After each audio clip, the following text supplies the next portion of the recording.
to earn tomorrow, you got to learn today.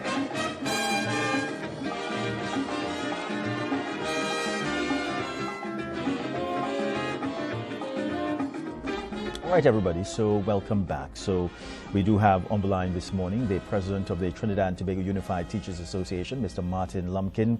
Mr. Lumpkin, thank you very much for joining us this morning. We do appreciate it. Hi, good morning, Mr. Hopkinson. Good morning, Trinidad and Tobago. Always an honor and privilege to be on your program. Yes. So, Mr. Lumpkin, to me, these revelations being made by at least two ministers, as I would have alluded to and would have spoken about their comments over the past few days, and that is over 21,000 suspensions in 3 years. That's according to the education minister. And then you have the Homeland Security Minister speaking about the use of meth in schools.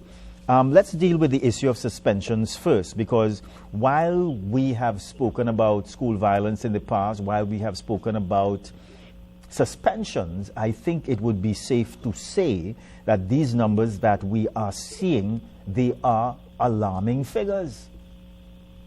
Yes, they are, Mr. Hopkinson. The numbers speak for themselves.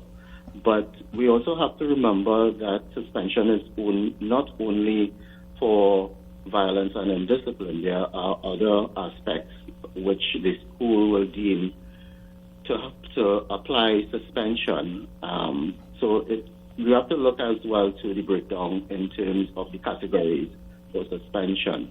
And we have to remember that it is a snapshot that the Honorable Minister would have presented at Parliament 22 to 25.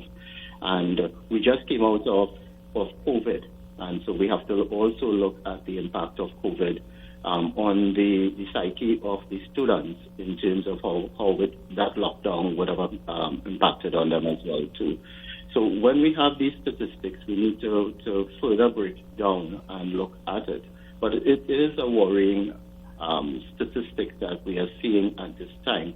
And TUTA has always been pronouncing on a myriad of issues that take place within the school system. And we have encouraged, and we do agree with suspension when necessary, when all avenues have been exhausted in order to reform the students. And so if we zero in on violence and indiscipline, there must be some level of intervention before suspension. Now, there are categories where instantaneously you apply the suspension, further suspension and expulsion if necessary. But, sorry, one of the things as well too is when you suspend, what happens to that child? Do you just keep them out of the school? Is there no sort of intervention and reformation before you bring back the child? And that is, also a concern of the association, as well as what is taking place in society. So we are seeing symptoms of a deep problem. And the Honorable Minister of Homeland Security spoke. So when he spoke about the use of illicit drugs in the schools, he spoke about getting to the root of it, which we look forward to. And we are hoping that there is intergovernmental attack on this, as well as bipartisan when it comes to, because this is greater than politics. This is greater than party politics. We need to come together if we really want to get a solution which will impact on the education system. Yeah. So the education minister says this is a signal of distress in our schools, and he said that the majority of infractions occurred during lunch, class time, and after school, precisely when supervision is weakest, and attributed this to chronic administrative staffing shortages. And this takes me to a statement that was made some time ago, where in discussing the crime situation in Trinidad and Tobago, the statement was made, well, we can't put a police officer on every corner.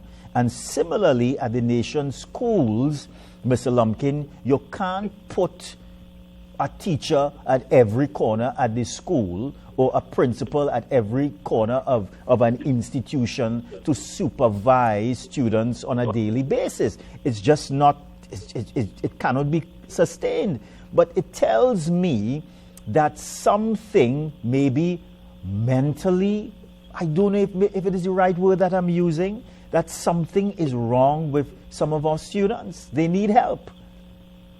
Yes, and that is where we are speaking about looking at the root causes of what is taking place. We are just seeing the symptoms, and medical personnel will tell you, you treat the symptoms, but you also get to the root cause of what is taking place. And that's what we need to do. You see it as well too, Mr. Hopkinson, in society as well. Mm-hmm. If some of our adults can get away with infringing the law, they will do it. You see it in the nation's roads. They drive on the shoulder if there are no police present. They break a traffic light if they can get away with it. Those are some of the minor examples, but there are greater examples as well. And your point is well taken. We cannot legislate and we cannot also supervise at it's impossible at times. So the mindset of the student and the young person coming up from a tender age has to be that we have laws, we have rules, and the rules are there for a reason, and we have to stay within the rules and the laws of the land so that there is a certain level of peace and there isn't what we are taking place now, but we have to get that mindset into our students as well too. And as you touch about the vacancies, it's quite alarming as well too. We have been saying that there are more vacant positions in the teaching service than there are permanent persons appointed.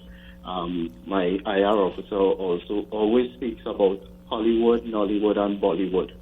We have quite a bit of people acting. And in administrative positions, if you are acting, most times you have to also teach and act. And that is not the position that you want. And as such, the Honorable Minister spoke about leadership in schools. If we have the persons acting there, then they are not, they sometimes don't want to take positions or decisions.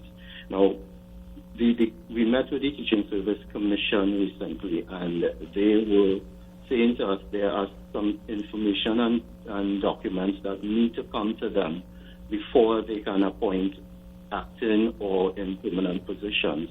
And so the back and forth of who is not doing what they're supposed to, we have called for a tripartite meeting so that the players in this scenario can sit now and sort out what needs to be done.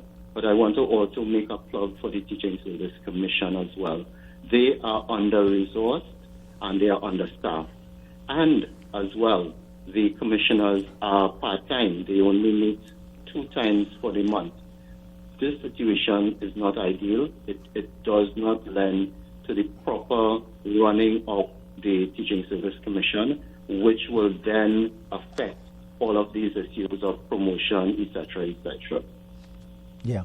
And according to the Education Minister, he said when he assumed office, he encountered a leadership crisis with hundreds of vacancies left unfilled for years.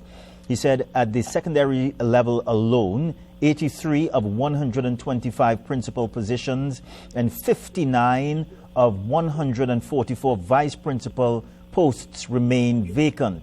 He says this means 2/3 of our secondary schools are operating without proper leadership.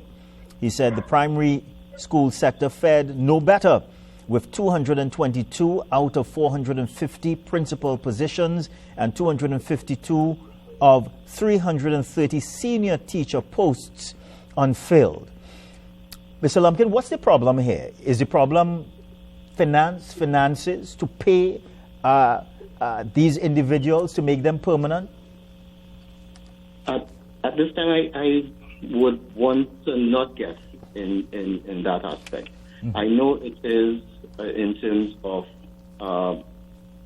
there needs to be a greater collaboration between Ministry of Education and the Teaching Service Commission, because before the vacancy can be filled by the Teaching Service Commission to have the interviews, etc., the Ministry of Education has to send that information to the Teaching Service Commission, which they say they are not getting in a timely basis. The Teaching Service Commission did say to us that they have carded interviews for vice principals, principals in the primary and secondary school very shortly. So they are seeking to fill that. But what is happening as well, too, is a matter of when, because on a yearly basis you'll have persons retiring, and we need to fill those vacancies as soon as. So 6 months